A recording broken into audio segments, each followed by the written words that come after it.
ezen az egy terméken, a varrógépen és az egy konkrét típuson keresztül megismerhetünk egy nagyon szép történelmi korszakot. Én tegnap véletlenül nem szándékosan az ecseri piacra mentem. Szabadságon vagyok, és úgy gondoltam, hogy ilyen régi gyermekkori dolgokat, amire én visszaemlékszem, ilyeneket kezdtem el gyűjteni, meg egy fotó sorozatot is szerettem volna csinálni, ilyen műgyűjtőkkel kiállított csodákkal, és találtam egy darabot, az Inger 20 egyik klónját, valószínű ez egy nagyon lerobbant klón volt, és sajnos a gyűjtő nem tudta megmondani, hogy honnan származik, sajnos még az se, hogy milyen márka, mert annyira kopott volt, de mivel ismertem, hogy körülbelül milyennek kell lennie, így rögtön beugrott. Hát érdekes, hogy azért ilyeneket nyilván, hogy lehet bolhapiacokon is találni még, mert hogy valószínű, hogy rengeteg készült a világba, és az a számomra nagyon megdöbbentő, hogy hány évtizeden keresztül hasonló műszaki megoldással dolgoztak, tehát pedig akkor is volt forradalom az iparban, akkor is azért változtak a technológiák, de hogy én úgy tudom, hogy maga az Inger is ezt 60 éven keresztül ugyanilyen formába gyártott, tehát nem nagyon változtatott ezen. Úgyhogy örülök, hogy ide került ez a kiállítás, és örömmel várom majd a szakmai megnyitót, meg majd a gyűjtő általi instrukciókat, mert nagyon készült nekünk, és nagyon köszönöm, hogy eljött hozzánk, és ezt a kiállítást itt Kispest is megtekintheti. Köszönöm az intézet vezetőinek, illetve a munkatársainak, hogy helyet biztosított, és hát mindenkinek nagyon jó időtöltést kívánok, és jó szórakozást. Köszönöm a figyelmüket! Ha valaki már besétált abba a kis helyiségben, ahol a kamarakiállítás tárgyai megtekinthetőek, akkor bizonyára nem vagyok egyedül, akit a látottak arra késztettek, hogy felidézze az emlékeit, amelyek a varrógéphez fűzik. Engedjék meg, hogy néhány emléket megosszak önökkel. Az egyik legelső emlékem az eszmélésem idejéből, amikor 2-3 évesen anyai nagymamám az Inger hallógépéhez közeledett. Egyszerűen megfogott az gyerekként, hogy lehet egyszerre kézzel és lábbal csinálni valamit, és ahelyett, hogy riasztott volna az a kattogás, ahogy a varrógép zakatolt, nagyon vonzott, és szerettem volna kipróbálni, hogy vajon, amit a lábával mozgat, azzal én is tudok valamit csinálni. Ugye eszembe jutott, hogy tulajdonképpen itt most nem rólam van szó, hanem a gyűjteményről. És az az igazság, hogy nagyon-nagyon sokat tudnék mesélni, nem csak az egész gyűjteményről, hanem ezekről a tárgyakról is, amik a gyűjtemény egy pici részeként itt kiállításra kerültek, de hát muszáj valamilyen módon az idővel takarékoskodni, és főleg az önök tűrőképességével.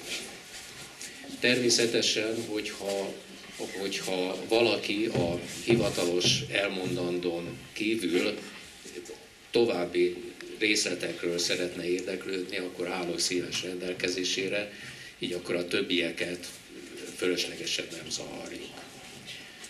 Ugye kamara kiállításról van szó.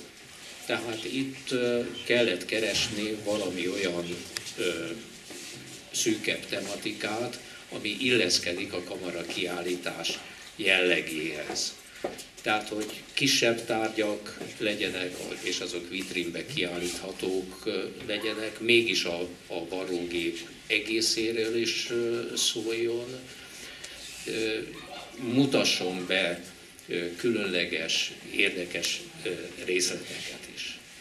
Így jutottunk el arra a következtetésre, hogy a tematika és maga a cím is legyen az, hogy eredeti klón hamisítvány. Honnan tudjuk mindezeket? Ugye teljes bizonyosság soha nincs. Van olyan, hogy valamit eredetinek vélünk és hamis, és fordítva. Tehát erről egy néhány szót azért érdemes ejteni.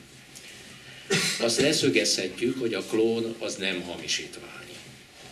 Nem akarok definíciót adni ennek a szónak, de azért elmondanám, hogy a klón az egy meglévő, már gyártott konstrukciónak változatlan vagy kis eltéréssel készített hasonmása, mely a másoló nevét viseli, de meg se próbálja azt a látszatot kelteni, hogy az eredet. Mielőtt azonban a részletekbe belemenni, nyugodtan lehet majd az első képet hozni. Szólnék a varrógépről néhány szót. A legfontosabb dolog az, hogy azt kell tudnunk róla, hogy a varrógép a valaha gyártott legelső tartós fogyasztási cikk.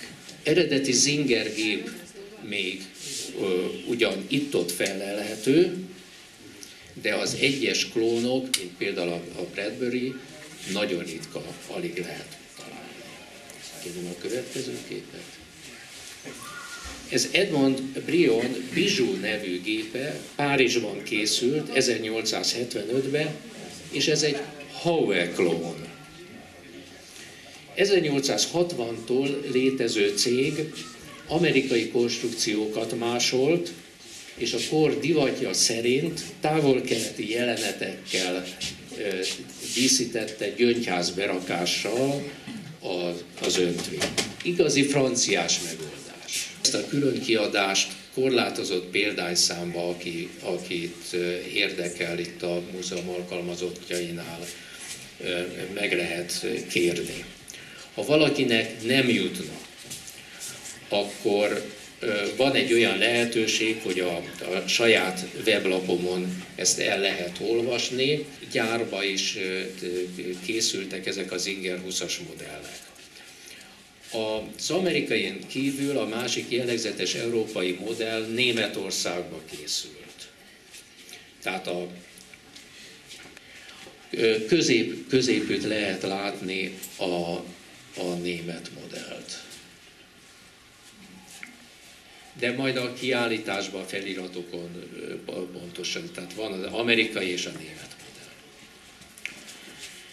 A német változatot Wittenbergébe készítették, ott volt a Singernek egy hatalmas gyára. Kérnék szépen léptetni. Ez az a bizonyos német modell. Kérném tovább. Jó, köszönöm szépen. A Howe szerepe a legnagyobb az amerikai varrógépgyártásba, és ezért a Singer kézikerék mintát lecseréltük Howe mintára. Hogyha a kiállításban megnézik a legelső nagy Howe gép kézikerék mintáját, és összehasonlítják a kisgép mintájával, akkor fogják látni, hogy ez így igaz. A gép úgynevezett méretjellemzője 1,6. Most nem érdekes, hogy az hogyan számolják ki. Összehasonlításként az a nagy gép, a nagy Howe gép méretjellemzője 40. Tehát ezért 1,6, tehát ez a világon a pillanatnyilag a legkisebb méretjellemzői gép, a nagyé 40. Végül a vitrínben jobb oldalon fölül lehetett látni egy kínai gépet, ezzel, ez az ilyen. Ezzel érzékeltetem a hamis gépet. Igazából lehet, hogy bántó erre most rögtön azt mondani, hogy ez hamis, tudnélik, ugye az Singer 20-as gépet nem védte szabadalom, tehát bárki jogosan gyárthatta a gépet, és addig egy gép soha nem hamis, amíg valaki azt nem teszi hamissá. Tehát, hogyha erre ráírnánk most, hogy Singer 20, akkor nyilván meghamisítottuk a gépet. Ez egy 1910-es szabadalom alapján készült, hogy csodálatos szép art deco.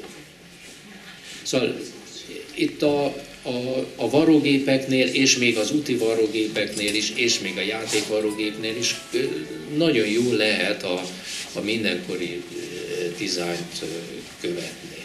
Következő kép. Ez a 20 000 gép, ez semmi. Ugye elkopott az évtizedek során. A Moldakotnak is volt ennek dacára klónja.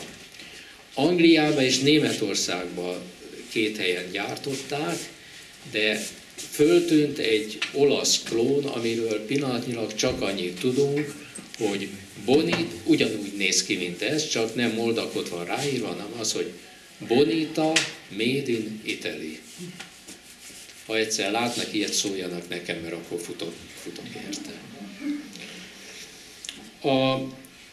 A gép becsességére talán egy jellemző, hogy a Moldakot gépeket van Angliában egy szervezet, aki nyilván tartja és követi, tehát hogyha én a saját Moldakot gépemet eladnám, akkor én nekem hát nem kell, hanem ez olyan gyűjtői böcsület kérdés, hogy én lejelentem a Graham Forsyth barátomnak Angliába, és ő átvezeti, hogy az ilyen és ilyen számú gép éppen hol van. Körülbelül egy olyan 200 darab gép lehet belőle a világon. Következő gépet kérnék. Végül álljon itt néhány példa arra, hogy a gyűjtők által sokat gyűjtött típus mit jelent. Igazából Európában 2 típust gyűjtenek, a Müllert, mehetünk tovább, és a KZG-t. A KZG-ről tudnunk kell, hogy ez egy rövidítés, a Karl Zieper Gevelsberg rövidítése, KZG.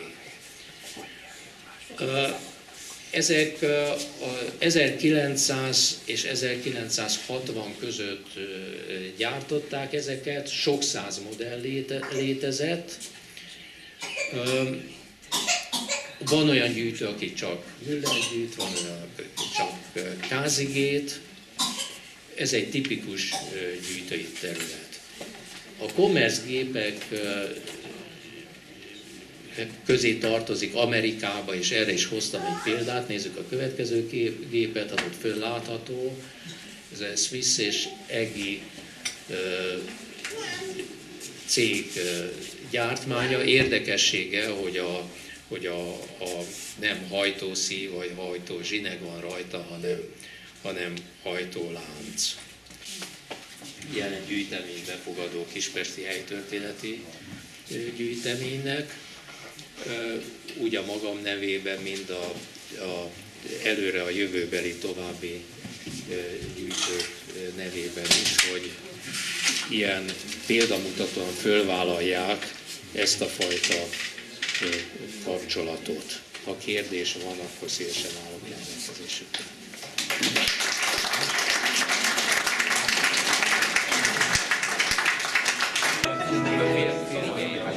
Ma